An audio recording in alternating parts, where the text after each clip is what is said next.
High, আমার নাম সারা। আমি পড়াশোনা শেষ করছি, আমেরিকা থেকে স্নাতক করেছি। মিস্টার নায়েক, আমি ডাক্তার সুরেকান্ত পাওয়ার, সেন্ট জর্জ হসপিটাল থেকে এসেছি। আমি অ্যাডভোকেট শিবাজি সাপকাত, মহারাষ্ট্রের বিদ থেকে এসেছি। আমি নামিতা, পেশায় একজন কিন্ডারগার্টেন শিক্ষক। আমি মিস্টার চৌহান, অবসরপ্রাপ্ত শিক্ষক। আচ্ছা, আমার একটা প্রশ্ন। মিস্টার জাকির, আমি অরোরা বিবেক।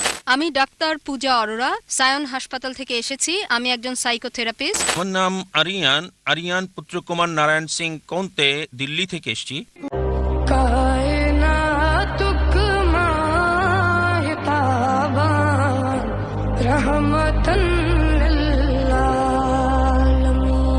এখন ডাক্তার জাকিরকে দয়া করে প্রশ্ন করার ক্ষেত্রে আপনারা তিনটি বিষয় মনে রাখবেন। প্রশ্ন সংক্ষিপ্ত হতে হবে এবং একবারে একটি প্রশ্ন। প্রথম প্রশ্নটি মহিলাদের থেকে, দ্বিতীয়টা এখানে, তৃতীয়টা দূরে। হ্যাঁ বোন, হ্যাঁ বোন। হাই, আমার নাম সারা। আমি পড়াশোনা শেষ করছি, আমেরিকা থেকে স্নাতক করেছি আর এখানে বাস করছি। আর আপনি বললেন যে যিশু কখনোই নিজেকে ঈশ্বর দাবি করেননি। বাইবেল মতে রেভুলেশন অধ্যায় 1-এ বলেছেন, পুরো অধ্যায়টা পড়ছি না কারণ অনেক সময়ের দরকার, কিন্তু যিশু বলেছেন, আর তিনি বলেছেন, ভয় করো না, আমি প্রথম আর শেষ, আমি জীবন্ত একজন, আমি মৃত ছিলাম আর দেখো এখন জীবিত সর্বসময়ের জন্য, আমি জীবন মৃত্যু চাবি নিয়ে এসেছি। তিনি আরও বললেন, আমি আলফা এবং ওমেগা, যে আছে, যে ছিল, যার আছে সর্বশক্তি। এগুলো ঈশ্বরের নাম, ওল্ড এবং নিউ টেস্টামেন্টে আছে। আর আমি দেখেছি বলা হচ্ছে যিশু ঈশ্বরের ঔরসজাত পুত্র নয়, আধ্যাত্মিকভাবে ঈশ্বরের পুত্র। বোন প্রশ্ন করলেন, উদ্ধৃতি দিলেন রেভেলেশন অধ্যায় 1, অনুচ্ছেদটা বলেননি। প্রথম 20টি অনুচ্ছেদ নিয়ে আপনি বলছেন। আর আলফা এবং ওমেগা অনুচ্ছেদ 11, রেভেলেশন অধ্যায় 1 অনুচ্ছেদ 11, যেখানে যীশুখ্রিস্ট ভাই সাল্লাল্লাহু আলাইহি সাল্লাম বলেছেন, আমি আলফা এবং ওমেগা। তাই আপনি বললেন যীশুখ্রিস্ট ভাই সাল্লাল্লাহু আলাইহি সাল্লাম বলেছেন, আমি আলফা এবং ওমেগা, আমি প্রথম এবং আমি শেষ। আপনার মতে তিনি ঈশ্বর দাবি করেছেন। দেখেন, আমি বলেছি একটাও স্পষ্ট করে বলা বক্তব্য নেই, স্পষ্ট করে বলা একটা কথাও নেই পুরো বাইবেলে যেখানে যিশু ভাই সাল্লাল্লাহু আলাইহি সাল্লাম নিজে বলেছেন যে আমি ঈশ্বর, আমার উপাসনা করো। বলেননি। এখন আপনি বলছেন কারণ যিশু বলেছেন আমি আলফা এবং ওমেগা, এজন্য তিনি সর্বশক্তিমান ঈশ্বর। আলফা এবং ওমেগা দিয়ে কি বোঝাতে চান? আমি প্রথম এবং আমি শেষ কোন ক্ষেত্রে? আপনি কি বলতে চান যিশু খ্রিস্ট পৃথিবীতে প্রথম? না, তার জন্মের আগে তার মা পৃথিবীতে ছিলেন। অনেক নবী তার আগে এসেছেন, সুতরাং অবশ্যই তিনি প্রথম না, আবার শেষও না। বাইবেলের মধ্যে বলা হয়েছে নবী মুহাম্মদ সাল্লাল্লাহু আলাইহি সাল্লাম আসবেন। এটা আছে গসপেল অফ জন অধ্যায় 16 অনুচ্ছেদ 12 থেকে 14। আমার অনেক কিছু বলার আছে, কিন্তু তোমরা এখন তা সহ্য করতে পারবে না। যখন সত্যের আত্মা আসবে, সে তোমাদের নিয়ে যাবে সত্যের দিকে। নিজে কিছু বলবে না, সে যা শুনবে তোমাদের বলবে। সে আমাকে সম্মানিত করবে, তোমাদের আসার পথ দেখাবে। নবী মুহাম্মদ সাল্লাল্লাহু আলাইহি সাল্লাম সম্পর্কে বলা হয়েছে। তাহলে কি বোঝানো হয়েছে আলফা এবং ওমেগা দিয়ে? এটা প্রথম এবং শেষ বোঝায়নি আক্ষরিকভাবে, কারণ অনেক মানুষই তার আগে এসেছিল এবং অনেক মানুষই তারপরে এসেছিল। ঈশ্বরের বিধান মতে এটা দিয়ে কি বোঝানো হয়েছে? নবীগণ যাই বলেন ঈশ্বরের বিধান মতে সে প্রথম এবং শেষ। মুসা আলাইহিস সালামের সময়ে তিনি ছিলেন আলফা এবং ওমেগা। ঈশ্বরের বিধান এটাই ছিল নিয়ম, তিনি যা শিক্ষা দিতেন মানতে হতো। যীশু খ্রিস্টের সময়ে যীশু খ্রিস্ট সাল্লামের শিক্ষা ছিল আলফা এবং ওমেগা, সেটা মানা বাধ্যতামূলক ছিল। নবী মুহাম্মদ সাল্লাল্লাহু আলাইহি সাল্লামের সময় শিক্ষা ছিল আলফা এবং ওমেগা, এটা প্রথম এবং শেষ। এর মানে এই নয় তিনি ঈশ্বর দাবি করেছেন।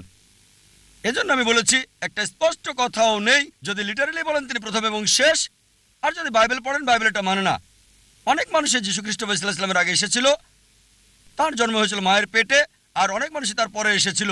এজন্য বোন আমি বলেছি স্পষ্ট করে বলা একটা কথা। আশা করি উত্তরটা পেয়েছেন। হ্যাঁ ভাই। মিস্টার নায়েক, আমি ডাক্তার সুরেকান্ত পাওয়ার, সেন্ট জর্জ হসপিটাল থেকে এসেছি। ধন্যবাদ এমন সুন্দর এবং আলোকিত বক্তব্যের জন্য। কোরআন ঈশ্বরের বাণী এই বিষয়ের উপর আপনি বলেছেন যে কোরআন আল্লাহর বাণী। আমার প্রশ্ন হলো আপনার কাছে, ঈশ্বরকে কে সৃষ্টি করেছেন? ঈশ্বরের উৎসটা কি? ভাই খুব সুন্দর প্রশ্ন করলেন যে যদি কোরআন ঈশ্বরের বাণী হয় তাহলে ঈশ্বরের স্রষ্টা কে? খুব ভালো প্রশ্ন। যদি আপনাকে জিজ্ঞেস করি যে আপনার বন্ধু জন একটা সন্তান জন্ম দিয়েছে, আপনি কি বলতে পারবেন সন্তানটা ছেলে না মেয়ে? আপনার বন্ধু জন হাসপাতালে একটা সন্তান জন্ম দিয়েছে, সন্তানটা ছেলে নাকি মেয়ে বলতে পারবেন?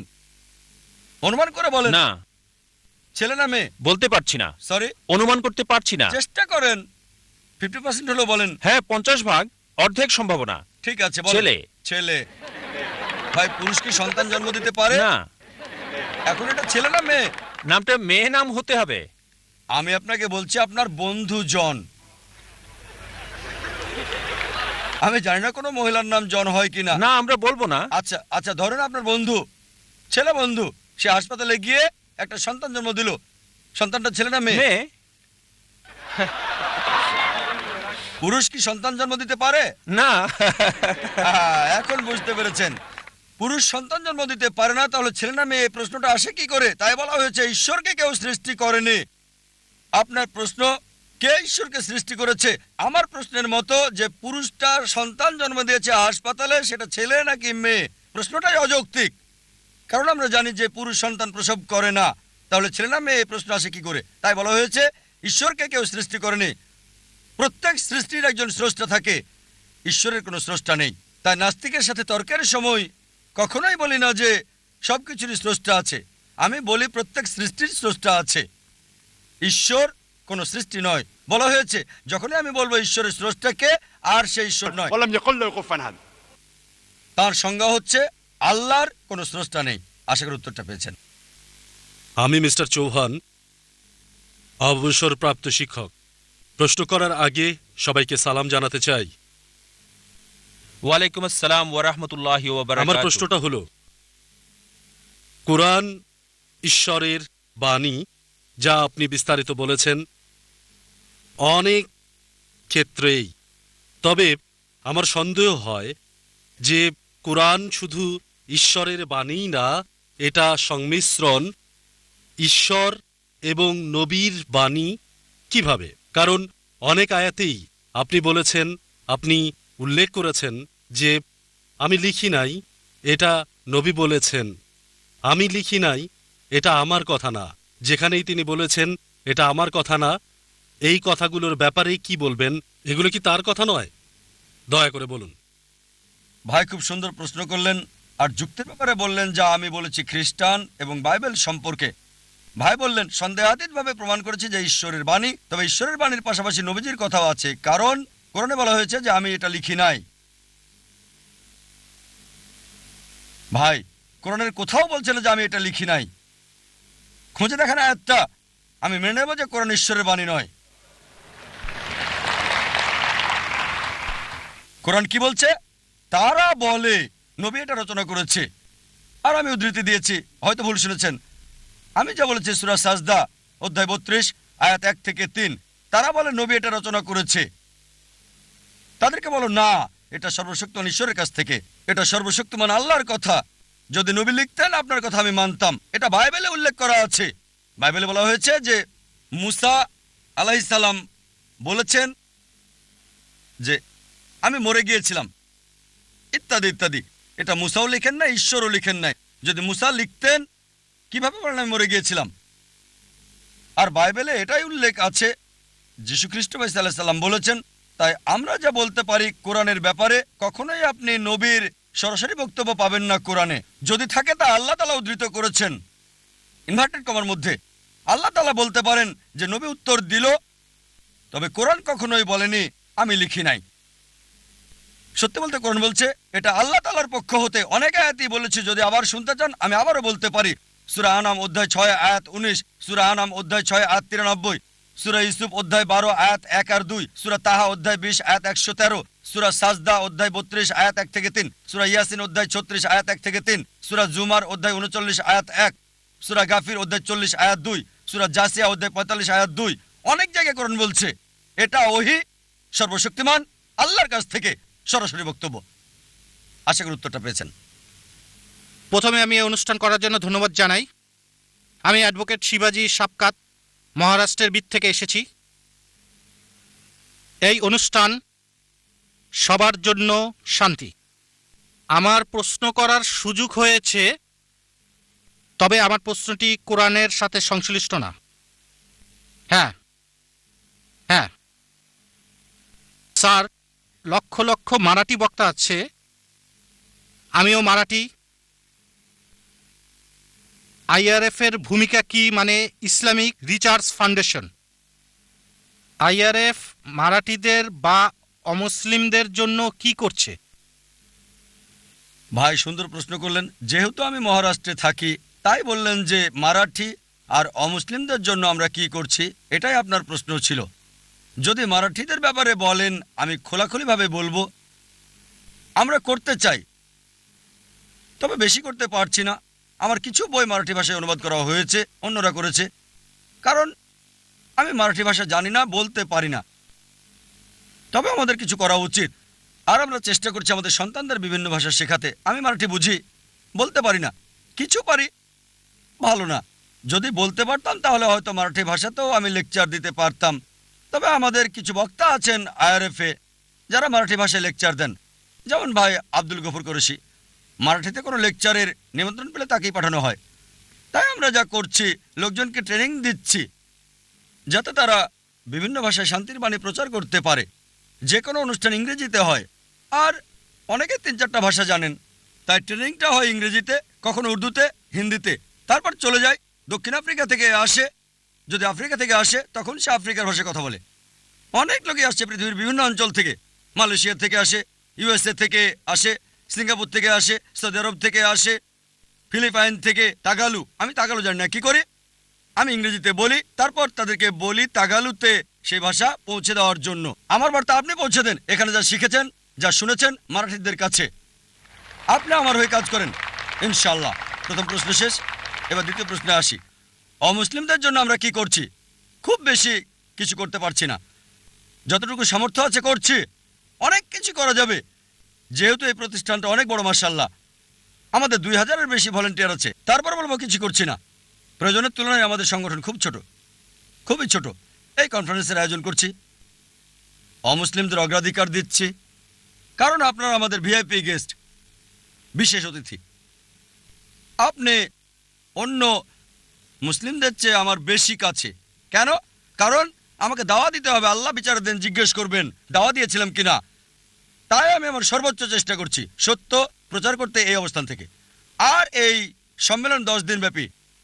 আমরা অমুসলিমদের নিমন্ত্রণ করছি, পোস্টারে উল্লেখ আছে সব ধর্ম স্বাগতম, সব ধর্মের লোকদের স্বাগতম। তবে প্রশ্নোত্তর পর্বে আমরা তাদের অগ্রাধিকার দেই, যাতে তাদের সন্দেহ দূর করা যায়।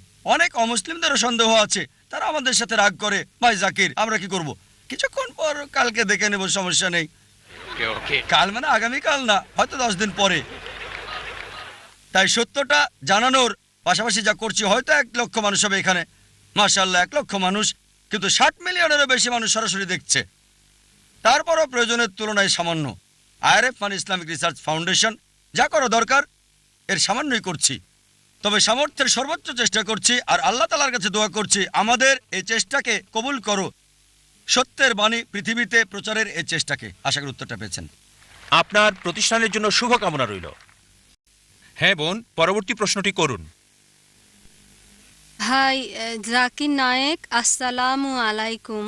আমি নামিতা, পেশায় একজন কিন্ডারগার্টেন শিক্ষক। প্রথমে আপনাকে আমি অভিনন্দন জানাতে চাই আপনার এই মহান কাজের জন্য, শান্তি, ভালোবাসা আর ভ্রাতৃত্বের বাণী প্রচারের ক্ষেত্রে। আমি আপনাকে জিজ্ঞাসা করতে চাই, যদি কোরআন ঈশ্বরের বাণী হয়, যদি ইসলাম সত্য জীবন ব্যবস্থা হয়, তাহলে কেন লোকজন এত সময় নিচ্ছে এই জীবন ব্যবস্থাকে গ্রহণ করতে? বোন সুন্দর প্রশ্ন করলেন। কোরআন আল্লাহর বাণী, ইসলাম সত্য ধর্ম, লোকজন কেন এটা গ্রহণ করতে দেরি করছে? বোন, সরল পথে থাকা সবসময় সহজ না। আপনার অনুধাবন ভিন্ন, এক একজনের অনুধাবন এক এক রকম। যেমন ধরেন, কেউ হয়তো ইসলাম পালন করছে না, ও যদি ইসলাম গ্রহণ করি হতে পারে সে আসক্ত করে, তাই মদপান বর্জন করতে হবে, মেয়েদের সাথে ডেটিং আর বাইরে যাওয়া বন্ধ করতে হবে। এটা তাকে সত্য গ্রহণে বাধা দিচ্ছে। হয়তো সে চিন্তা করে, ঠিক আছে ইসলাম ধর্ম ভালো, তবে আমি মদপান বন্ধ করব না, মেয়েদের সাথে মেলামেশা বন্ধ করব না, শুকর খাওয়া বন্ধ করব না। তাই যখন দেখবেন কিছু বাধা সমস্যা হতে পারে। কেউ হয়তো খুবই নেশাগ্রস্ত, হয়তো কেউ শুকর খায়, কিন্তু সে ভাববে ঠিক আছে আমি ইসলাম গ্রহণ করব, তার মানে আমি 40 বছর বোকা ছিলাম, তাই না করাই ভালো। কেউ হয়তো ভাববে ইসলাম গ্রহণ করলে বন্ধুরা কি বলবে, আমার মা কি বলবে, বাবা কি বলবে। তাই বোন, এগুলোই হচ্ছে বাধা। এই বাধা অতিক্রম করতে পারলে সত্য গ্রহণ করতে পারবেন। তাই আপনাকে যা বুঝতে হবে, সত্য খুবই স্পষ্ট, এটা যুক্তি মানে সম্পূর্ণভাবে স্পষ্ট। এছাড়াও কিছু বিষয় রয়ে গেছে আড়ালে। একজনকে দৃঢ়চেতা হতে হবে যে ঠিক আছে, যদি এটা সত্য হয় আমি গ্রহণ করতে প্রস্তুত, এমনকি অমুসলিম বন্ধুদের ত্যাগ করতে হলেও। বিশ্বাস করুন বোন, এটা শুধু একটি অনুধাবন। আমি অনেক অমুসলিমকে চিনি যারা ইসলাম গ্রহণ করেছে, তারপরও পুরাতন বন্ধুরা আছে। আর লোকজন আমাকে বলে, ও জাকির, অমুসলিমদের ব্যাপারে বলবেন না, বন্ধু হারাবেন। আমার অনেক অমুসলিম বন্ধু আছে, মাশাআল্লাহ, তারা আমাকে সম্মান করে। আপনি আমাকে উৎসাহ দিচ্ছেন, মাশাআল্লাহ, আপনি অমুসলিম। আমার দায়িত্ব সত্যকে তুলে ধরা। আরেকটা বিষয়, কোরআন পরিষ্কার বলছে, সূরা বাকারা অধ্যায় 2 আয়াত 256, لا إكراه في الدين। ধর্মের ব্যাপারে জোরাজোরি নেই, সত্য মিথ্যা থেকে স্পষ্ট। বোন, আমাদের কাছে সত্যকে তুলে ধরা। কেউ গ্রহণ করুক বা না করুক সেটা তার উপর নির্ভর করছে। যদি আল্লাহ চান সবাই গ্রহণ করুক, সেটা তার জন্য সহজ। এটা আছে পবিত্র কোরআনে, সূরা ইউনুস অধ্যায় 10 আয়াত 99। যদি আমি চাইতাম সবাইকে বিশ্বাসী করতে পারতাম, খুব সহজ, কুন ফায়াকুন, খুব সহজ। তাহলে পরীক্ষাটা কোথায়?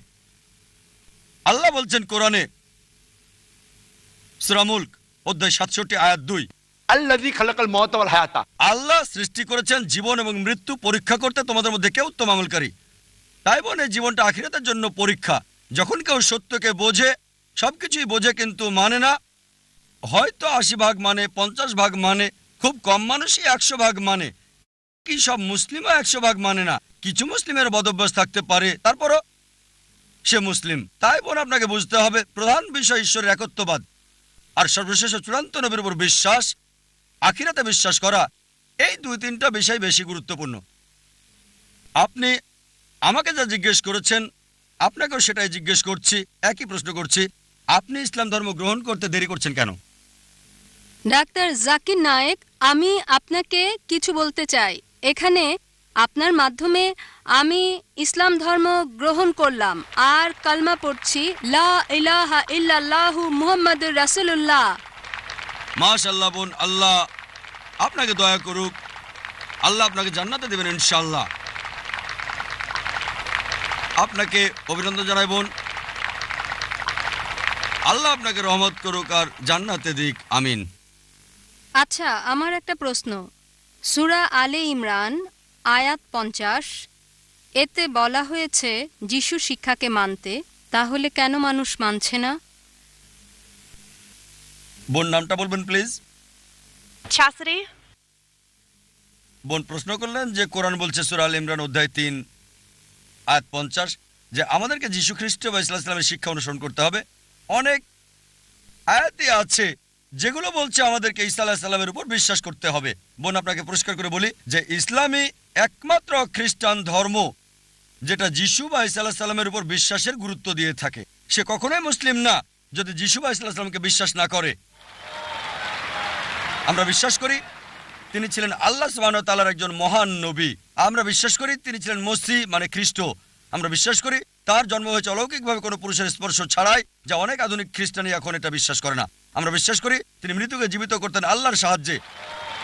আমরা বিশ্বাস করি তিনি সুস্থ করতেন অন্ধ এবং কুষ্ঠরোগীকে আল্লাহর সাহায্যে। বোন, খ্রিস্টান আর মুসলিমরা একত্রিত হচ্ছে, তবে কেউ হয়তো বলবে তাহলে পার্থক্যটা কোথায়? বোন, পার্থক্যের কারণ হচ্ছে যে অনেক খ্রিস্টান তারা বলে যে যিশু বা ঈসা আলাইহিস সালাম তিনি ঈশ্বর দাবি করেছেন, তিনি বলেছিলেন আমি সর্বশক্তিমান ঈশ্বর। বোন, আপনি যদি বাইবেল পড়েন একটা স্পষ্ট করে বলা কথাও আপনি পাবেন না পুরো বাইবেলে যেখানে যিশু বা ঈসা আলাইহিস সালাম নিজে বলেছেন যে আমি ঈশ্বর, আমার উপাসনা করো। যদি কোনো খ্রিস্টান একটা মাত্র স্পষ্ট কথা দেখাতে পারেন, স্পষ্ট করে বলা একটা কথা পুরো বাইবেলে যেখানে যিশু বা ঈসা আলাইহিস সালাম নিজে বলেছেন আমি ঈশ্বর, অথবা বলেছেন আমার উপাসনা করো, আমি আজই খ্রিস্টান ধর্ম গ্রহণ করব। অন্য মুসলিম ভাইদের পক্ষ থেকে আমি কথাটা বলছি না। সত্যি বলতে যদি বাইবেল পড়েন, এতে বলা হয়েছে গসপেল অফ জন অধ্যায় 14 অনুচ্ছেদ 28 যিশু আলাইহিস সালাম বলেছেন আমার পিতা আমার চেয়ে মহান, গসপেল অফ জন অধ্যায় 10 অনুচ্ছেদ 29, আমার পিতা সবার চেয়ে মহান। গসপেল অফ ম্যাথিউ অধ্যায় 12 অনুচ্ছেদ 28, আমি শয়তানকে তাড়াই ঈশ্বরের আত্মার সাহায্যে। গসপেল অফ লুক অধ্যায় 11 অনুচ্ছেদ 20, আমি ঈশ্বরের আঙুলের সাহায্যে শয়তানকে তাড়িয়ে দিই। গসপেল অফ জন অধ্যায় 5 অনুচ্ছেদ 30, আমি নিজে থেকে কিছু করতে পারি না, আমি যা কিছু শুনি তাই বলি, আর আমার কথা সঠিক। আমি আমার নিজের ইচ্ছায় চলি না, সর্বশক্তিমানের ইচ্ছায় চলি, আমার পিতার ইচ্ছায় চলি। যদি কেউ বলে যে আমি নিজের ইচ্ছায় চলি না, সর্বশক্তিমান ঈশ্বরের ইচ্ছায় চলি, সে মুসলিম। যিশু বা ঈসা আলাইহিস সালাম ছিলেন মুসলিম, কখনো ঈশ্বর দাবি করেননি। আর এটা স্পষ্ট করে উল্লেখ আছে বুক অফ অ্যাক্টস 2 নম্বর অধ্যায় অনুচ্ছেদ 22, শোনো ইসরায়েলবাসী, নাজারেথের যিশু তোমাদের মধ্য থেকে ঈশ্বর তাকে মনোনীত করেছেন অলৌকিকত্ব আর নিদর্শনের মাধ্যমে, যা ঈশ্বর তাকে দিয়ে করিয়েছেন তোমরা দেখেছো। নাজারেথের যিশু তোমাদের মধ্যে ঈশ্বর মনোনীত একজন মানুষ, অলৌকিকত্ব আর নিদর্শনের মাধ্যমে ঈশ্বর যা তাকে দিয়ে করেছেন তোমরা তা দেখেছো। তাই আমরা বিশ্বাস করি যিশু খ্রিস্ট বা ঈসা আলাইহিস সালাম আল্লাহ সুবহানাহু ওয়া তাআলার একজন মহান নবী ছিলেন, তবে ঈশ্বর ছিলেন না। এখানে আমরা পার্থক্য করি। যিশুর শিক্ষার ব্যাপারে এখন বলবো। আপনার মূল প্রশ্ন ছিল যে কোরআন বলছে আমাদেরকে যিশু বা ঈসা আলাইহিস সালামের শিক্ষা অনুসরণ করতে হবে।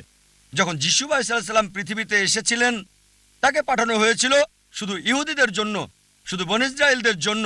কোরআন স্পষ্ট করে বলছে সূরা সাফ অধ্যায় 61 আয়াত 6 যে যিশু বা ঈসা আলাইহিস সালাম নবী হিসেবে এসেছিলেন বনী ইসরায়েলের কাছে।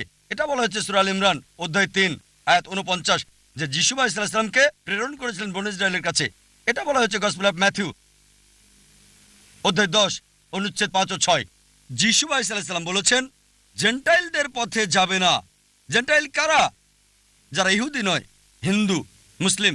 জেন্টাইলদের পথে যাবে না, সামারিটানদের শহরে প্রবেশ করবে না, বরং ইসরায়েলের হারানো মেষদের কাছে যাবে। একই কথা বলা হয়েছে গসপেল অফ ম্যাথিউ অধ্যায় 15 অনুচ্ছেদ 24। তিনি অনুসারীদের বলছেন আমাকে প্রেরণ করা হয়েছে শুধুমাত্র ইসরায়েলের ঘরের হারানো মেষদের কাছে। সুতরাং যীশু খ্রিস্টকে পাঠানো হয়েছিল বনী ইসরায়েলদের জন্য, আর তার কথা মানা জরুরি ছিল নির্দিষ্ট একটা সময়ের জন্য। এই কথা বাইবেল বলছে এবং কোরআনও বলছে। তারপর বোন, যদি আপনি বাইবেল পড়েন, যিশু আলাইহিস সালাম যা বলেছেন যদি ভালো করে দেখেন, এটা হচ্ছে গসপেল অফ লুক, যে যিশু আলাইহিস সালামের খাতনা করা হয়েছিল 8ম দিনে। আমরা মুসলিমরা মাশাআল্লাহ খাতনা করে থাকি, অধিকাংশ খ্রিস্টানি খাতনা করে না। তাই যদি বলেন যিশু আলাইহিস সালামের শিক্ষা অনুসরণ করলে খ্রিস্টান হওয়া যাবে, তাহলে আমি বলবো আমি বড় খ্রিস্টান ওই খ্রিস্টানদের চেয়ে। এটা বলা হয়েছে বাইবেলে বুক অফ এফিসিয়ান্স অধ্যায় 5 অনুচ্ছেদ 18 যে মাতাল হবে না। এটা বলা আছে বুক অফ প্রবাদ অধ্যায় 20 অনুচ্ছেদ 1 যে মদ একটা ধোঁকা। আমরা মুসলিমরা মদ পান করি না। কোরআন বলছে সূরা মাইদা অধ্যায় 5 আয়াত 90 মদ হারাম, আমরা স্পর্শ করি না, কখনো আমরা মদ খাই না। মুসলিমরা একটা বড় সম্প্রদায় যারা এটা করে না। সুতরাং বাইবেল অনুযায়ী মদ পান করতে পারবেন না। আরো বলা হয়েছে বাইবেলে যে শুকর খেতে পারবেন না, অনেক জায়গায় আছে। এটা আছে বুক অফ লেভিটিকাস অধ্যায় 11 অনুচ্ছেদ 7 ও 8। আরো আছে বুক অফ ডিউটেরোনমি অধ্যায় 14 অনুচ্ছেদ 8, বুক অফ আইজা অধ্যায় 65 অনুচ্ছেদ 2 থেকে 5। কমপক্ষে 5 বার যে শুকর খাওয়া যাবে না। আমরা মুসলিমরা আমরা শুকর খাই না, কিন্তু অধিকাংশ খ্রিস্টানই শুকর খায়। তাই যদি খ্রিস্টান মানে যারা যীশু খ্রিস্ট বা ঈসা আলাইহিস সালামের শিক্ষাকে মেনে চলে, তাহলে আমরা মুসলিমরা খ্রিস্টানদের চেয়ে বড় খ্রিস্টান। আমি এভাবে বলে যেতে পারবো, যখন যিশু আলাইহিস সালামকে বলা হলো প্রথম কমান্ডমেন্ট কোনটি, তিনি বললেন গসপেল অফ মার্ক অধ্যায় 12 অনুচ্ছেদ 29 বলেছেন شما إسرائيل أدنى الحين وأدنى يخد এটা হিব্রু ধৃতি, যার মানে শোনো হে ইসরায়েলবাসী, প্রভু আমাদের প্রভু একজন।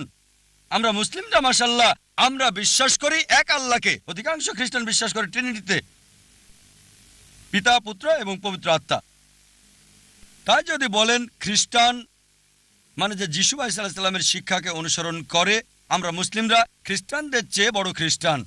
আপনি আমার ভিডিও ক্যাসেট দেখতে পারেন, ইসলাম এবং খ্রিস্টান ধর্মের সাদৃশ্য, সেখানে বিস্তারিত আপনি পাবেন। আমরা বাইবেলের চেয়ে বেশি অনুসরণ করছি যিশু আলাইহিস সালামের শিক্ষা খ্রিস্টানদের চেয়ে বেশি। আশা করি উত্তরটা পেয়েছেন বোন।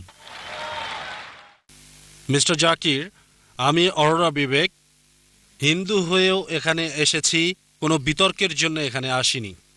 তবে আমার একটা প্রশ্ন, আহম ব্রহ্মা, আহম বিষ্ণু, আহম মহেশ, এগুলো বলেছিল আমার ভালো বন্ধুদের একজন। ঘটনাক্রমে সে আমাদেরকে কোরআন এবং বাইবেল নিয়ে বলেছিল।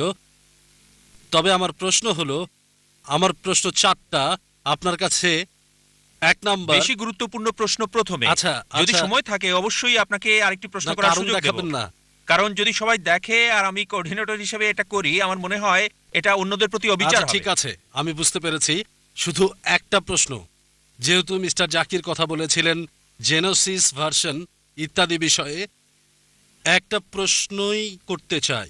যেহেতু আপনি কুরআন আর বাইবেলের মধ্যে একটা তুলনা করেছেন, কেন বেদ, কুরআন আর বাইবেলের মধ্যে তুলনা করছেন না?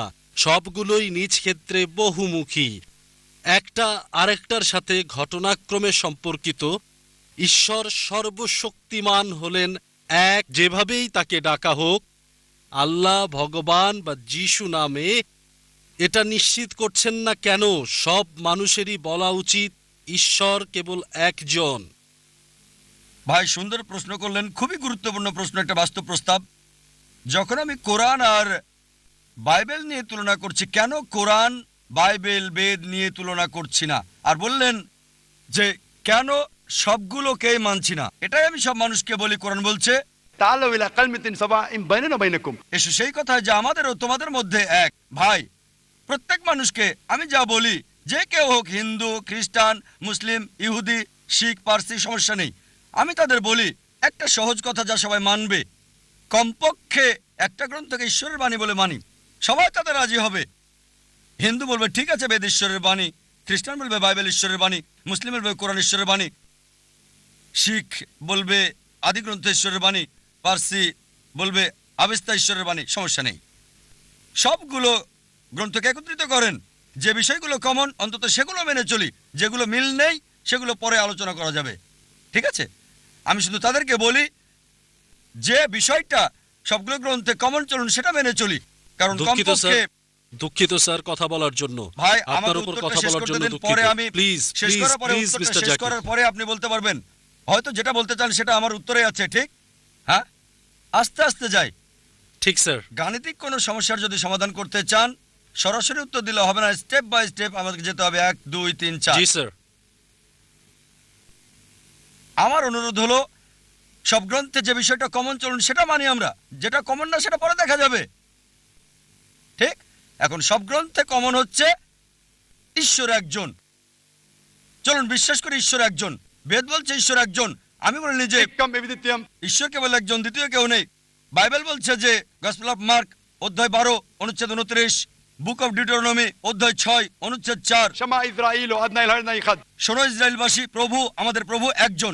ইহুদিরা, খ্রিস্টানরা এটা বলে, কোরআন বলছে কুল হুয়াল্লাহু আহাদ, বলো তিনি আল্লাহ এক, অদ্বিতীয়। তাহলে ট্রিনিটি আসে থেকে? এই ব্রহ্মা, বিষ্ণু, শিবা আসে থেকে?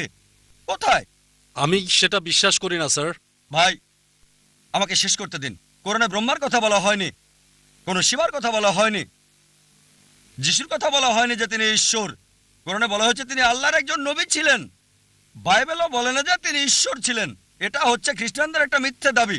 তাহলে কিভাবে বলেন যে আল্লাহ, যিশু যেটাই বলুক না কেন সমস্যা নেই? কোরআন বলছে সূরা ইসরা অধ্যায় 17 আয়াত 110, قل ادعوا الله عبد الرحمن أيما تدعوا فله الأسماء الحسنى। বলো আল্লাহ বলো আর রহমানি বলো, যে নামেই ডাকো তার রয়েছে সুন্দর সুন্দর নাম। সে নাম হবে তার নিজের দেওয়া, সে নামে মনে কোনো ছবি ভাসবে না, সেটা হবে সত্য নাম। আপনি ঈশ্বরকে মিথ্যা নাম দিতে পারবেন না, ঈশ্বরকে ছোট করতে পারবেন না, তাকে অসম্মান করতে পারবেন না। কিছু লোক আছে আমাকে বলে এতে আর এমন কি সমস্যা? আপনি পানি বললেন, ওয়াটার বললেন, টানি বললেন, সমস্যা কোথায়? যদি বলেন পানি, এটা হিন্দি নাম, টানি হচ্ছে তামিল, ময়া বা মাই এটা আরবি, জল বাংলা, সমস্যা নেই। যে কোনো নামে বলতে পারেন। কিন্তু কোনো সকালে আমার এক বন্ধু এসে বলল প্রত্যেকদিন সকালে পানি খাই। ডাক্তার আমাকে বলল বেশি করে পানি খান, তবে পানি খাওয়ার পর আমার বমি হলো। আমি বললাম কেন? না, পানিটা হলদে বর্ণের ছিল। ডাক্তার পানি খেতে বলল, সে প্রতিদিন সকালে 1 গ্লাস করে পানি খায়, পানিটা হলদে। হলদে, হলুদ। তারপর বুঝলাম যে পানির কথা বলছে সেটা আসলে পানি না, ইউরিন। আপনি ইউরিনকে পানি বলতে পারেন না, পানিকে বড় জোর বলতে পারেন টানি, বলতে পারেন ওয়াটার। একইভাবে আল্লাহকে রহমান বলতে পারেন, রহিম বলতে পারেন, করিম বলতে পারেন, রব। কিন্তু ঈশ্বরকে মানুষ বলতে পারেন না। ঈশ্বরকে ইনসান বলতে পারেন না, যেমন ইউরিনকে পানি বলতে পারেন না। আর ধর্মতত্ত্বের কোষ্ঠী পাথর সূরা ইখলাস অধ্যায় 112 আয়াত 1 থেকে 4 সে কথা বলা হয়েছে। তাই আমি বলতে চাচ্ছি যেগুলো পার্থক্য সেগুলো দূরে রাখেন। কোরআন কোথাও বলেনি যিশু ঈশ্বর, কোথাও কোরআন বলেনি মহেশ ঈশ্বর, তাই মহেশকে দূরে রাখুন। হ্যাঁ, যদি বলেন ব্রহ্মা, ব্রহ্মা সংস্কৃত শব্দ যার মানে হচ্ছে সৃষ্টিকারী ঈশ্বর। যদি বলেন স্রষ্টা, কোনো আপত্তি করব না। যদি বলেন ঈশ্বর হলেন স্রষ্টা, তাহলে কোনো আপত্তি করব না, কারণ কোরআন বলছে আল্লাহ হলেন খালিক, স্রষ্টা। কিন্তু যদি বলেন এই স্রষ্টার আছে 4টা মাথা, 4টা হাত আছে, তাহলে একটা ছবি তৈরি করছেন, আপনি বেদের বিরুদ্ধে যাচ্ছেন। न तस्य प्रतिमा अस्ति। ঈশ্বরের কোনো প্রতিমূর্তি নেই, আমি সেটা বিশ্বাস করি স্যার। সুতরাং তাকে স্রষ্টা বলে ডাকেন। কিন্তু যদি বলেন স্রষ্টা হলেন মানুষ, তাহলে সে ঈশ্বর না। আমি ক্ষমা চাচ্ছি স্যার। আরো মহান ভাই, যদি আপনি আমার ভিডিও ক্যাসেট দেখেন ইসলাম আর হিন্দু ধর্মের সাদৃশ্য, ইনশাআল্লাহ অনেক প্রশ্নের উত্তর পাবেন। আশা করি উত্তরটা পেয়েছেন। আমি ক্ষমা চাচ্ছি। আমি আসলে যা আপনাকে বলতে চাচ্ছি মিস্টার জাকির, আমি বিতর্কে যেতে চাই না এখানে। তবে বিষয়টা হলো মিস্টার জাকির যা বলতে চাচ্ছিলেন সবই ঠিক আছে। আর এখানে লোকজন যা চাচ্ছিল, আমি আসলে যা জানতে চাই, ঠিক তিনি যা বক্তব্যে আমাদেরকে বলেছেন, আমরা তার কাছে ঠিক রিনাইসা শুনতে চাই। রিনাইসা পৃথিবীর স্রষ্টা, আর এটা যেভাবেই বলা হোক, আল্লাহ, ভগবান বা যিশু, পার্থক্য করা উচিত নয়। এটাকে সমন্বয় করতে হবে ভিন্নতা থেকে। ধন্যবাদ ভাই, যদি আমার লেকচার শুনে থাকেন, আল্লাহ বলে ডাকেন, কোনো সমস্যা নেই, অথবা ডাকেন ভগবান। এখন দেখার বিষয় হচ্ছে ভগবান মানেটা কি। রজনীশের মতে ভগবান মানে অন্য কিছু, জানেন কিনা জানি না। রজনীশের মতে, রজনীশ যে সংজ্ঞা দিয়েছে তাতে আমি বিশ্বাস করি না যে ভগবান ঈশ্বর। তাই আমাদেরকে ঈশ্বরের ধারণায় বিশ্বাস করতে হবে।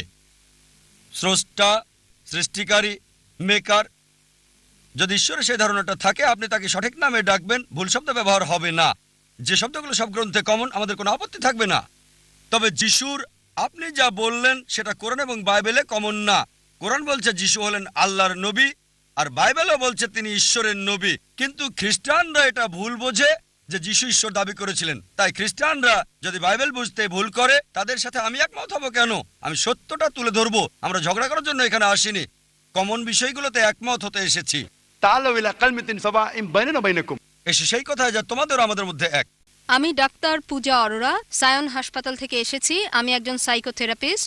স্যার, আমি আপনার সাথে একমত। একটা ছোট প্রশ্ন শুধু। যখন নবী মুহাম্মদ সাল্লাল্লাহু আলাইহি সাল্লাম নবুয়ত পেয়েছিলেন, আর তিনি, যেমন আপনি বললেন যে তিনি ছিলেন সাধারণ লোক, নবুয়ত পাবার আগে সেই সময়ে কোরআন, যেটা ঈশ্বরের বাণী, এটা কি শুধু মুসলিমদের আলোকিত করেছিল? কারণ ঈশ্বর পক্ষপাতিত্ব নিশ্চয়ই করবেন না। তাহলে পৃথিবীর অবশিষ্ট মানুষ তখন কি করছিল? যখন নবী মুহাম্মদ সাল্লাল্লাহু আলাইহি সাল্লাম অল্প কিছু মানুষকে আলোকিত করেছিলেন, আর এটা এমন দীর্ঘ সময় নিয়েছে সমাজের অন্যান্য অংশগুলোকে আলোকিত করার জন্য এই ঈশ্বরের বাণী দ্বারা, আর কত বছর নেবে অমুসলিমদের জন্য? মুসলিমদের মতো হিন্দুরাও হবে। আমি সম্পূর্ণভাবে আপনার সাথে একমত। এর একটা ধারণা হতে হবে যে হিন্দুরা মূর্তিতে বিশ্বাস করে, ছবিতে, অথবা রাম, ভগবান, যাই হোক না কেন, এটা একটা বিশ্বাস। আর তাদেরকে এটার মাধ্যমে বোঝাতে হবে যে ঈশ্বর এক। হিন্দু ধর্ম বিশ্বাস করে এক সর্বশক্তিতে, যেটা একটা শক্তি, একটা স্বর্গীয় শক্তি। তবে দুঃখজনকভাবে এটা বিভিন্ন আকার দেওয়া হয়েছে। সুতরাং যদি এই কল্যাণের জন্য কোরআন যদি একজন হিন্দুকে সাহায্য করে এক ঈশ্বর সম্পর্কে জানতে, এটা খুবই ভালো। বোন খুব সুন্দর প্রশ্ন করলেন, গুরুত্বপূর্ণ প্রশ্ন। যদি কোরআন এমন এক বই হয়, যদি এটা ঈশ্বরের বাণী হয়, তাহলে কেন এটা শুধুমাত্র একটা ছোট্ট দলের জন্য এসেছিল, যেখানে ছিল শুধু আরবরা আর মুসলিম? সারা পৃথিবীর জন্য কেন আসেনি? কত সময় লাগবে? বোন, কোরআন কখনোই শুধু মুসলিম বা আরবদের জন্য নাজিল হয়নি। কোরআন সমগ্র মানব জাতির জন্য।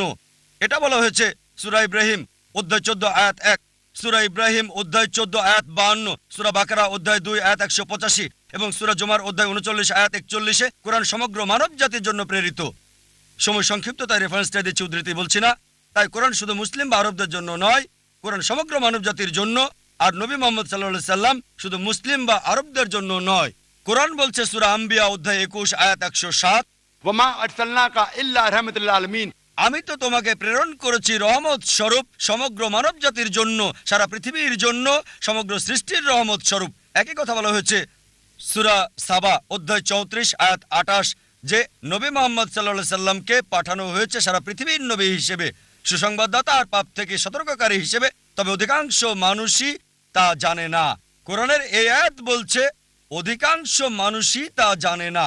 এই কারণেই বোন আমরা এমন সম্মেলন করে থাকি। এটা সব মুসলিমের দায়িত্ব, সর্বশক্তিমান আল্লাহর বাণী সবার কাছে তুলে ধরা। তাহলে আরেকটা প্রশ্ন স্যার করব। সময় লাগবে, তবে ভালো হয় আর দেরি না করলে। আর যারা মুসলিম হিসেবে দাবি করে অনেকেই ভালো মুসলিম না, হয়তো শুধু নামেই আব্দুল্লাহ, জাকির, মোহাম্মদ, সুলতান। ভালো মুসলিম তারা নাও হতে পারে।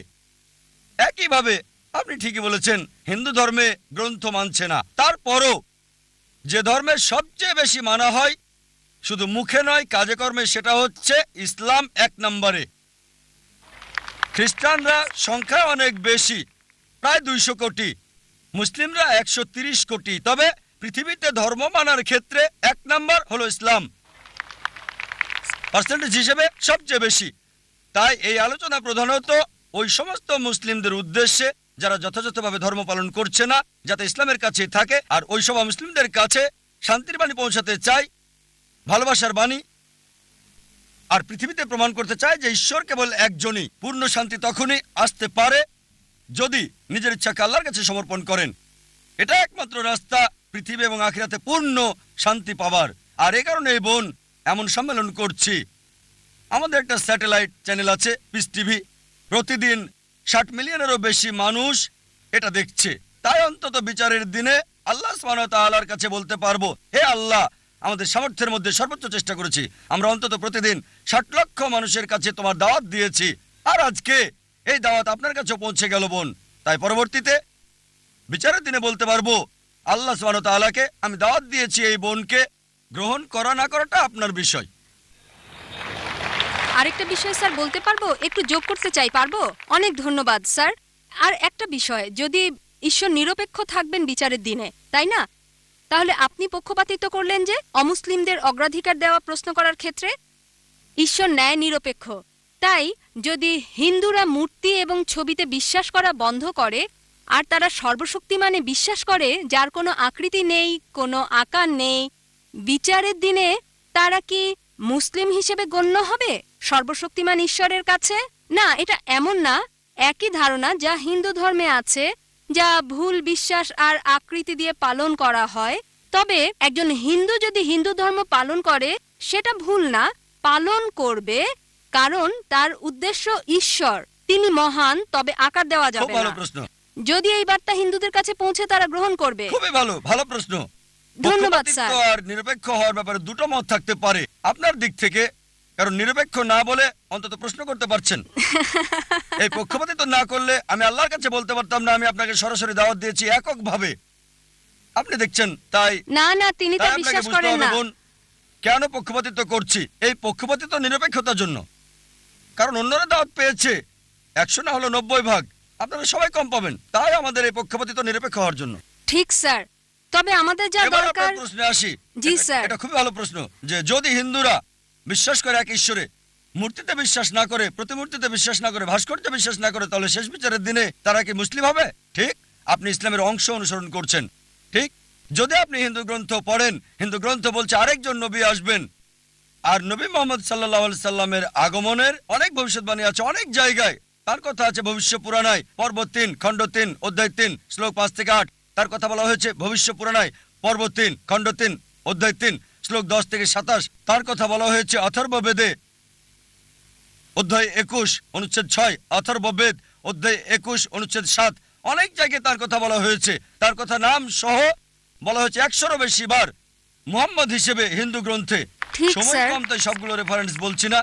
কল্কি পুরাণায় কল্কি অবতারের কথা উল্লেখ আছে অধ্যায় 2 অনুচ্ছেদ 4, 5, 7, 9, 11 এবং 15-তে বলা হয়েছে আরেকজন অবতার আসবে, কল্কি অবতার, যার বাবার নাম হবে ঈশ্বরে ভৃত্য বিষ্ণু ইয়াস। আরবি করলে হয় আব্দুল্লাহ, যেটা মুহাম্মদ সাল্লাল্লাহু আলাইহি ওয়াসাল্লামের বাবার নাম। এই কল্কি অবতারের মায়ের নাম হবে সুমতি, যার অর্থ শান্তি, নীরবতা, যার আরবি হচ্ছে আমেনা, যেটা নবী মোহাম্মদ সাল্লাল্লাহু আলাইহি ওয়াসাল্লামের মায়ের নাম। তার জন্ম হবে মাধব মাসের 12 তারিখ, 12ই রবিউল আউয়াল। এই দিনে নবীজির জন্ম হয়েছিল। তার 4 জন সাথী থাকবে। আমরা জানি প্রথম 4 খলিফার কথা। তিনি জন্মগ্রহণ করবেন শান্তির জায়গায়, মক্কায়। তার জন্ম হবে মক্কার প্রধান গোত্র কুরাইশ বংশ। আরো বলছে তিনি উত্তর দিকে যাবেন, একটা গুহা থেকে ফিরে আসবেন। আর নবীজি মুহাম্মদ সাল্লাল্লাহু আলাইহি ওয়াসাল্লাম মক্কা থেকে মদিনায় গিয়ে আবার এসেছিলেন। আরো অনেক আছে কলকি অবতার সম্পর্কে। আপনি একটা অংশে বিশ্বাস করছেন লা ইলাহা, আপনাকে এটা বিশ্বাস মুহাম্মাদুর করতে হবে রাসূলুল্লাহ। মুহাম্মাদুর রাসূলুল্লাহ। ধন্যবাদ স্যার, ধন্যবাদ। আর যদি এটা করেন, নাম যাই আছে থাক, সেটাই থাকুক, হোক প্রীতি, যে নামই থাকুক। আপনার নাম কি বোন? পূজা। পূজা, এই নামই থাকুক, বদলাতে হবে না। মুসলিম হলেই হলো, নাম পরিবর্তনের কোনো দরকার নেই আপনার। কিন্তু স্যার ধারণাটা এক ঈশ্বরের ধারণা, কোনো মূর্তি নেই, কোনো প্রতিমূর্তি নেই। তার শেষ এবং চূড়ান্ত নবী মুহাম্মদ। ইনশাআল্লাহ বিচারের দিনে আপনি জান্নাতে যাবেন এই পূজা নাম নিয়েই। তাই স্যার রাস্তা ভিন্ন ভিন্ন, মূল বিষয় হলো উদ্দেশ্য এক হতে হবে। আমি এটাই বিশ্বাস না করি। বোন, গন্তব্যের জন্য পথগুলো ভিন্ন। যদি সবগুলো পথের গন্তব্য একই জি হয়ে থাকে স্যার, তাহলে আলাদা কথা। লক্ষ্য তো একই হবে, এটাই আমি বলতে চাচ্ছিলাম। বোন, সব রাস্তা দিয়ে রোমে যাওয়া যাবে না, ঠিক? আপনি মনে করতে পারেন, কিন্তু ভুলভাবে মনে করলে আমি সঠিক করে দেব। আমি বিশ্বাস করি হতে না। পারে। না স্যার, না বোন, যদি বলেন আপনি হিন্দু, সংজ্ঞাগতভাবে যে ভারতে বাস করে সেই আসলে হিন্দু। না স্যার, এটা এমন না। বোন, হিন্দু হচ্ছে ভৌগোলিক সংজ্ঞা। আপনি জানেন না, আমি জানি। আমি একজন হিন্দু ভৌগোলিক ভাবে। আমি হিন্দু ভৌগোলিক ভাবে। হিন্দু শব্দটা প্রথম ব্যবহার করে আরবরা। অনেকে এখানে আছে, তারা আমাকে হিন্দি বলে। যখন সেখানে যাই, হিন্দি, হাই হিন্দি, তারা বলে আমি হিন্দু। হিন্দু শব্দটা প্রথম ব্যবহার করে আরবরা যখন ভারতে এসেছিল। পার্সিরা ব্যবহার করেছিল এটা ভারতের লোকদের বোঝাতে যখন ভারতে এসেছিল। তাই ভৌগোলিকভাবে আমি হিন্দু। যদি ধর্মীয়ভাবে বলেন, হিন্দু হচ্ছে মিসনোমার। স্বামী বিবেকানন্দ বলেন সঠিক কথাটি হচ্ছে বেদান্তি। আপনার বেদ মানা উচিত। তাই যদি সঠিক বিষয়টা অনুসরণ করেন, বেদের এক ঈশ্বরে বিশ্বাস করেন আর বিশ্বাস করেন নবী মোহাম্মদ সাল্লাল্লাহু আলাইহি ওয়াসাল্লামকে, তাহলেই আপনি একজন মুসলিম। কিন্তু স্যার ধর্ম শক্তিশালী হতে পারে না। হ্যাঁ? আসল শক্তি হলো আল্লাহ। ঠিক, আমি আপনার সঙ্গে সত্য এবং একমত। চূড়ান্ত শক্তি আল্লাহ। আর ঈশ্বরের ধর্ম হচ্ছে চূড়ান্ত। স্যার সেটা ঈশ্বরের একটামাত্র ধর্ম ধর্ম। ইসলাম না। ঈশ্বরের ধর্ম ইসলাম না, এটা না। ইসলাম, যদি আরবি শব্দ ইসলাম আপনাকে মর্মাহত করে, সেটাকে আপনি দূরে রাখেন। না না, এটা আমাকে আঘাত করছে না। আমি এটা আপনাকে কষ্ট বলছি বোন, দিচ্ছে না। যদি মর্মাহত না করে না তবে স্যার, এটা একটা ভালো শব্দ। কিভাবে এটা অন্যকে আঘাত করে? অন্তত একজন শিক্ষিত মেয়েকে না। মাশাআল্লাহ, আপনি একজন শিক্ষিত মেয়ে। হ্যাঁ, ধন্যবাদ, অনেক ধন্যবাদ আপনাকে। ধন্যবাদ স্যার।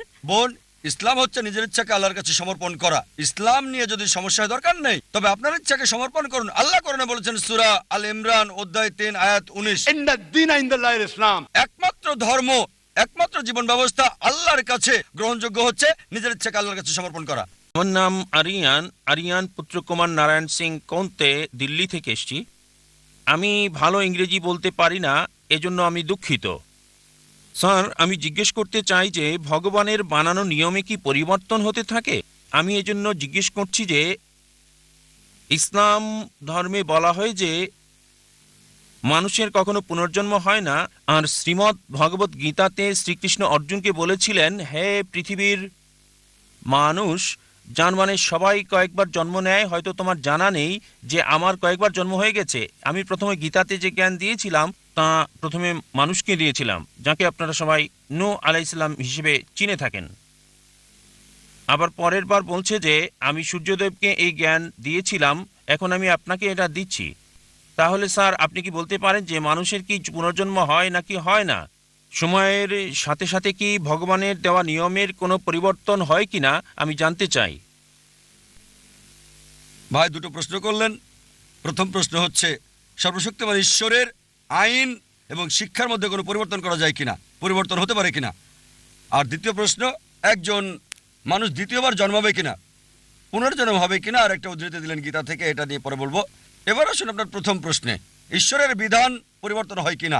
যদি ঈশ্বরের বিধানটা সময় সংশ্লিষ্ট হয়ে থাকে, যদি সেটা নির্দিষ্ট একটা গোত্রের মানুষের জন্য হয়, নির্দিষ্ট সময়ের জন্য হয়, তবে এটা পরিবর্তন হয়।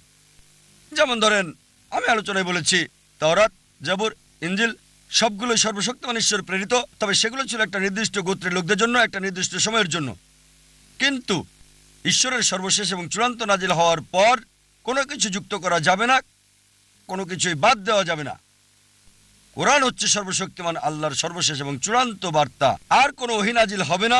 নবী মুহাম্মদ সাল্লাল্লাহু আলাইহি সাল্লাম হলেন সর্বশেষ এবং চূড়ান্ত নবী। আর কোনো নবীও আসবেন না। আল্লাহ বলেন সূরা আহজাব অধ্যায় 33 আয়াত 40, ما كان محمد أبا أحد من رجالكم ولكن رسول الله وخاتم النبيين وكان الله بكل شيء عليما। যে মুহাম্মদ সাল্লাল্লাহু আলাইহি সাল্লাম কোনো পুরুষের পিতা নন, তবে তিনি আল্লাহর রাসূল এবং নবীদের সিলমোহর। আর আল্লাহ সর্বজ্ঞ সর্বজ্ঞানী। নবী মুহাম্মদের পর যদি কেউ বলে সে আল্লাহর নবী, তার কাছে ওহী আসে, তার মানসিক চিকিৎসা দরকার। নবী মুহাম্মদ সর্বশেষ এবং চূড়ান্ত নবী। কোরআনের পর আর কোনো ওহী আসবে না, এ কথা কোরআনে স্পষ্ট বলছে সূরা মাইদা অধ্যায় 5 আয়াত 3। আজ তোমাদের জন্য আমার দিনকে পূর্ণ করলাম এবং জীবন বিধান হিসেবে দিলাম ইসলাম, আর আমার অনুগ্রহ পূর্ণ করলাম। যখন ধর্ম পরিপূর্ণ করা হয়েছে তখন নতুন কোনো কিছু যুক্ত করা যাবে না, কিছু বাদও দেওয়া যাবে না। আপনার প্রশ্নে হ্যাঁ, পুরাতন ওহী পরিবর্তন হতে পারে, তবে মূল বার্তা প্রথম ওহী থেকে শেষ ওহী পর্যন্ত তাওহীদ সম্পর্কে, আল্লাহর একত্ববাদ সম্পর্কে এক। তাই সব গ্রন্থই যেগুলো কোরআনের আগে এসেছে সেগুলো আসল রূপে আর নেই। মানুষ সেগুলোকে পরিবর্তন করে দিয়েছে, কারণ সেগুলো সর্বকালের জন্য নয় এবং আল্লাহ সেগুলো সংরক্ষণ করার প্রয়োজন মনে করেননি। এবার যদি কোরআনের ব্যাপারে বলেন, আল্লাহ বলেছেন সূরা হিজর অধ্যায় 15 আয়াত 9, আমি কোরআন নাজিল করেছি, আমি এর সংরক্ষণকারী। এই কোরআনকে যদি সমগ্র মানবজাতি পরিবর্তন করার চেষ্টা করে তারা তা পারবে না। সমগ্র মানবজাতি আর জিন একত্রিত হলেও কোরআনকে পরিবর্তন করতে পারবে না। আর পূর্ববর্তী কিতাবের ব্যাপারে বললে হ্যাঁ, তাহলে তা করতে পারবে, তবে চূড়ান্ত বার্তার ক্ষেত্রে পারবে না। এটা হচ্ছে চূড়ান্ত। এবার আসুন আপনার দ্বিতীয় প্রশ্নে। স্যার, আমার দ্বিতীয় প্রশ্ন ছিল যে আমার মনে আছে দ্বিতীয় আল্লাহর প্রশ্ন। কাছে মনে আছে, আমার যে মনে আছে। তিনজন মানুষ থাকে তাদের সাথে আমাদের ব্রহ্মা, বিষ্ণু আর মহেশ, এই তিনজনের কাজ আলাদা আলাদা। তার মানে প্রথমে ব্রহ্মা যে প্রাণী যে কাজই করে সে অনুযায়ী তাকে জন্ম মানে আবারও পৃথিবীতে পাঠিয়ে দেয়। দ্বিতীয় কাজটি করে বিষ্ণু। বিষ্ণুজি সবাইকে লালন পালন করে আর তাদের দায়িত্বে থাকে। তৃতীয় যে মহাদেব আছেন, যাকে দেব আদি মহাদেব ডাকা হয়, মানে যাকে শিবশঙ্কর বলা হয়, আর তিনি সবার হিসাব মিলিয়ে দেন। তাহলে কি আপনাদের মানে আল্লাহর কাছে যে তিনজন থাকেন তারাও কি এই একই কাজ করেন? ভাই, আপনি ইসমাইল, ইসরাইল। নতুন প্রশ্ন করলেন, সেটার জি। উত্তর দেব। আগে পুরাতনটার উত্তর দিয়ে নেই। জি আপনি পুনর্জন্ম সম্পর্কে জিজ্ঞেস করেছেন, জি এখন সেটার উত্তর চান কি চান না? জি চাই। চান, তাহলে পুনর্জন্ম সম্পর্কে প্রথমে কিছু বলি, তারপর ব্রহ্মা, বিষ্ণু, শিবা নিয়ে বলবো ইনশাআল্লাহ। দুটোর উত্তর দেব। ভাই একটা নতুন প্রশ্ন করলেন, আমি বললাম আগে পুরনোটার উত্তর দেব, তারপর আমি নতুন প্রশ্নের উত্তর দেব। দ্বিতীয় প্রশ্নটা ছিল পুনর্জন্মে বিশ্বাস করি কি না দ্বিতীয় জীবনে। এবার পুনর্জন্মের ব্যাপারে বললে ভগবদ্গীতা থেকে উদ্ধৃতি দিলেন, তবে বেদ হিন্দু ধর্মের সবচেয়ে পবিত্র গ্রন্থ। বেদ হচ্ছে প্রথম, এগুলো হচ্ছে শ্রুতি, তারপরে আসে হচ্ছে স্মৃতি। মহাভারতের অংশ হলো ভগবদ্গীতা। যদিও ভগবদ্গীতা বেশি পড়া হয় বেদের চেয়ে, তবে নির্ভরযোগ্যতার ক্ষেত্রে বেদ হচ্ছে উপরে। বেদ পুনর্জন্ম সম্পর্কে বলছে, পুনর্জন্ম মানে পরবর্তী জীবন। আর যদি কোরআন পড়েন, কোরআনও এই কথা বলছে। কোরআন বলছে আপনি পৃথিবীতে আসবেন, তারপর মারা যাবেন, আবার পুনরুত্থিত হবেন। পূর্ণ মানে পরবর্তী, জন্ম মানে জীবন, পুনর্জন্ম। কোথাও বেদ বলছে না জীবন মৃত্যু, জীবন মৃত্যু, জীবন মৃত্যু, কোথাও বলছে না এই কথা, কোথাও বলেনি। ভগবদ্গীতাও এ ব্যাপারে কিছু বলেনি। আপনি যে উদ্ধৃতিটা দিয়েছেন ভগবদ্গীতা অধ্যায় 4 অনুচ্ছেদ 22, আমি রেফারেন্সটা দিচ্ছি। এটা ভগবদ্গীতায় উল্লেখ আছে। হিন্দুদের মতে এটা সর্বশক্ত ঈশ্বরের বাণী। তাতে বলা হয়েছে যেহেতু মানুষ কাপড় পরিবর্তন করে, পুরাতন কাপড় ফেলে দেয়, নতুন কাপড় পরিধান করে, একইভাবে আত্মা নতুন দেহের ভেতরে যায়। পুরাতন দেহকে ফেলে দিয়ে নতুন দেহে যায়, আমার কোনো সমস্যা নেই। পৃথিবীতে এই দেহ আছে, যখন মারা যাবেন আপনাকে উঠানো হবে নতুন দেহে, সমস্যা নেই। এটা কোরআনের সাথে মিলছে, বেদের সাথে মিলছে। তবে এই দর্শন যেটা বললেন পুনর্জন্মের ব্যাপারে, সংস্কৃত ভাষায় বলা হয়েছে সংস্কারা। পুনর্জন্মের থিওরি, জীবন মৃত্যুর থিওরি বলা হয় পুনর্জন্ম, ঠিক?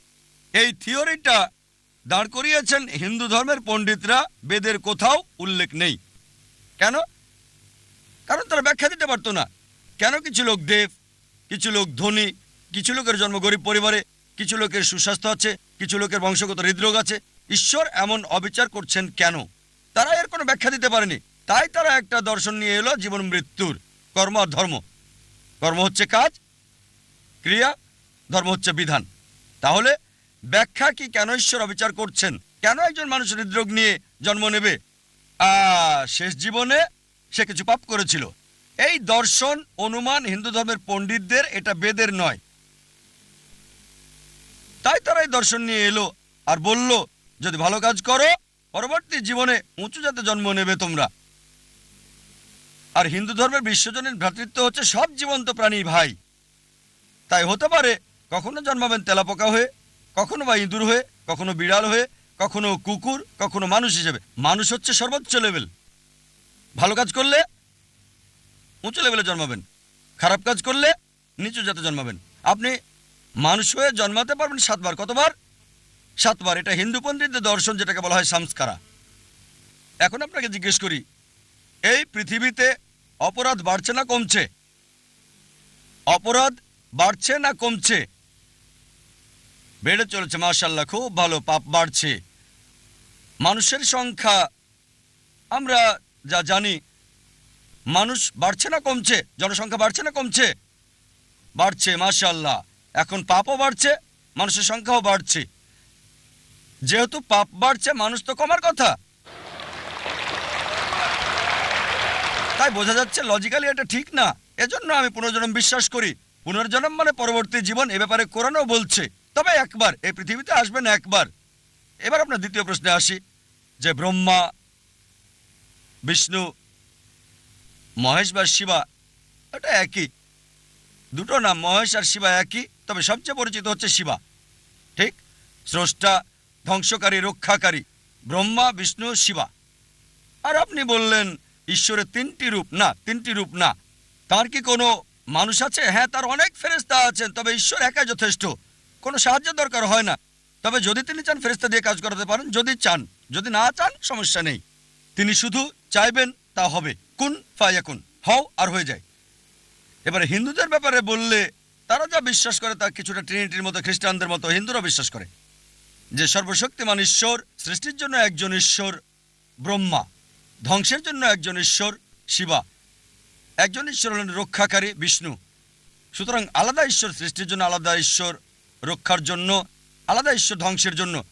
কোরআন বলছে সূরা আম্বিয়া অধ্যায় 21 আয়াত 22, এক আল্লাহ ছাড়া যদি একাধিক আল্লাহ থাকতো অবশ্যই তারা ঝগড়া করত। আর কোরআন বলছে সূরা মুমিনুন অধ্যায় 23 আয়াত 91, যে যদি একাধিক ঈশ্বর থাকতো একজন আরেকজনের সাথে যুদ্ধ করতো। এজন্য আমরা হিন্দু মিথ থেকে দেখি একজন ঈশ্বর যুদ্ধ করছে আরেকজনের সাথে, একজন ঈশ্বর আরেকজনকে পরাজিত করছে, তৃতীয় জন দ্বিতীয়জনকে সাহায্য করছে। ঈশ্বর কিভাবে যুদ্ধ করে? সুতরাং উত্তম হচ্ছে এক ঈশ্বর, সুপার পাওয়ার একটাই। আর বেদ এটাই বলছে।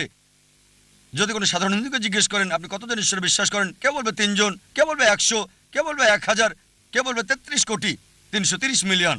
কিন্তু যদি শিক্ষিত হিন্দুকে জিজ্ঞেস করেন আপনি কতজন ঈশ্বরে বিশ্বাস করেন, সে বলবে একজন হিন্দুর উচিত এক ঈশ্বরে বিশ্বাস করা। কিন্তু সাধারণ হিন্দু বিশ্বাস করে একটা আদর্শে, সেটা প্যান্থেইজম। তার মানে সবকিছু ঈশ্বর। গাছ হলো ঈশ্বর, সূর্য ঈশ্বর, চাঁদ হলো ঈশ্বর, মানুষ হলো ঈশ্বর, আর সাপও ঈশ্বর। আমরা মুসলিমরা বিশ্বাস করি সবকিছু ঈশ্বরের। ঈশ্বর নামের সাথে এর শব্দ যোগ করি। সবকিছু ঈশ্বরের।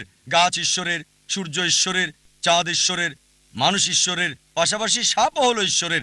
তাই প্রধান পার্থক্য হচ্ছে হিন্দু আর মুসলিমদের মধ্যে, হিন্দুরা বলে সবকিছু ঈশ্বর আর আমরা মুসলিমরা বলি সবকিছু ঈশ্বরের। ঈশ্বর নামের সাথে যুক্ত হচ্ছে এর শব্দটা। পার্থক্যটা হচ্ছে এই শব্দটা। যদি আমরা শুধু এই এর শব্দটার পার্থক্য দূর করতে পারি, হিন্দু আর মুসলিম এক হয়ে যাবে। সেটা কিভাবে হবে? আল্লাহ কোরআনে বলেছেন সূরা ইমরান অধ্যায় 3 আয়াত 64, تعالوا إلى كلمة سواء بيننا وبينكم এসো সেই কথায় যা তোমাদের ও আমাদের মধ্যে এক। প্রথম সাদৃশ্য কি? ألا نعبد إلا الله আল্লাহ ছাড়া কারো ইবাদত করি না, ولا نشرك به شيئا তার সাথে আমরা কাউকে শরীক করি না, ولا يتخذ بعضنا بعضا أربابا من دون الله আর নিজেদের মধ্য থেকে আল্লাহ ছাড়া কাউকে প্রভু হিসেবে মানি না। فإن تولوا যদি তারা মুখ ফিরিয়ে নেয় فقولوا اشهدوا بأننا مسلمون। বলো সাক্ষী থাকো আমরা মুসলিম, আল্লাহর কাছে নিজের ইচ্ছাকে সমর্পণ করি। কোন ধর্মকে যাচাই করার ভালো উপায় হলো ধর্মের অনুসারীদের না দেখে সেই ধর্মের গ্রন্থগুলোকে দেখা। এখন যদি হিন্দু ধর্ম গ্রন্থ দেখি, যদি আমরা পড়ি উপনিষদ, বেদ, উপনিষদ, এগুলো সবচেয়ে পবিত্র। ছান্দোগ্য উপনিষদে বলা হয়েছে অধ্যায় 6 অনুচ্ছেদ 2 পরিচ্ছেদ 1, एकम एविदित्यम ঈশ্বর একজনই, দ্বিতীয় কেউ নেই। এটা সংস্কৃত উদ্ধৃতি। एकम एवद्वितीयम। ঈশ্বর কেবল একজন, দ্বিতীয় কেউ নেই। শ্বেতাসূত্র উপনিষদে বলা হয়েছে অধ্যায় 6 অনুচ্ছেদ 9, नाच्यस्य कसिज जनिता न चदीपा। তার কোনো প্রভু নাই, তার কোনো পিতামাতা নাই। সর্বশক্ত ঈশ্বরের কোনো প্রভু নেই, তার কোনো মা নেই, তার কোনো বাবা নেই। শ্বেতাসূত্র উপনিষদে বলা হয়েছে 4 নম্বর অধ্যায় অনুচ্ছেদ 19, न तस्य प्रतिमा अस्ति। ঈশ্বরের কোনো প্রতিমা নেই। প্রতিমা মানে প্রতিচ্ছবি, প্রতিমা মানে ফটোগ্রাফ, ভাস্কর্য, মূর্তি, পেন্টিং। সর্বশক্তিমান ঈশ্বরের কোনো ফটোগ্রাফ নেই, কোনো প্রতিমা নেই, কোনো প্রতিমূর্তি নেই, কোনো পেন্টিং নেই, তার কোনো ছবি নেই। হিন্দু গ্রন্থগুলোর মধ্যে সবচেয়ে পবিত্র গ্রন্থ হচ্ছে বেদ, আর যজুর্বেদে আছে অনুচ্ছেদ 32 পরিচ্ছেদ 3, न तस्य प्रतिमा अस्ति। সর্বশক্তিমান ঈশ্বরের কোনো প্রতিমূর্তি নেই, কোনো প্রতিচ্ছবি নেই, কোনো প্রতিমা নেই, কোনো ভাস্কর্য নেই, কোনো মূর্তি নেই। যজুর্বেদে বলা হচ্ছে অধ্যায় 40 অনুচ্ছেদ 8 সর্বশক্তিমান ঈশ্বর পবিত্র। যজুর্বেদে বলা হচ্ছে অধ্যায় 40 অনুচ্ছেদ 9 अंधात्म पविशन्ति या समुद्रमुपास्ते। তারা অন্ধকারে প্রবেশ করে যারা আসাম্ভূতির উপাসনা করে। আসাম্ভূতি হলো প্রাকৃতিক বস্তু, যেমন আগুন, পানি, বাতাস ইত্যাদি। অনুচ্ছেদ আরো বলছে তারা অন্ধকারে প্রবেশ করে যারা সাম্ভূতির পূজা করে। সাম্ভূতি হচ্ছে তৈরি করা বস্তু, যেমন টেবিল, চেয়ার, মূর্তি ইত্যাদি। কে বলেছে? যজুর্বেদ অধ্যায় 40 অনুচ্ছেদ 9। আর হিন্দু ধর্মের ব্রাহ্মসূত্র হচ্ছে एकम ब्राह्मण देवता नास्ते, नैना नास्ते किंचन। भगवान एक ही है, दूसरा नहीं है, नहीं है, नहीं है, जरा भी नहीं है। ঈশ্বর একজনই, দ্বিতীয় কেউ নেই, কেউ নেই, কেউ নেই, কোথাও কেউ নেই। আমি দর্শকদের বলবো এই ছেলের জন্য জোর করতালি দিতে, কারণ আমি মনে করি যখন আমাদের বয়স কম আমরা বেশি নিষ্পাপ, বেশি ন্যায়পরায়ণ, বেশি সত্যবাদী। সে এরই দৃষ্টান্ত দেখালো। প্রশ্নটি খুবই গুরুত্বপূর্ণ, তার দৃষ্টিভঙ্গিও চমৎকার। আলহামদুলিল্লাহ।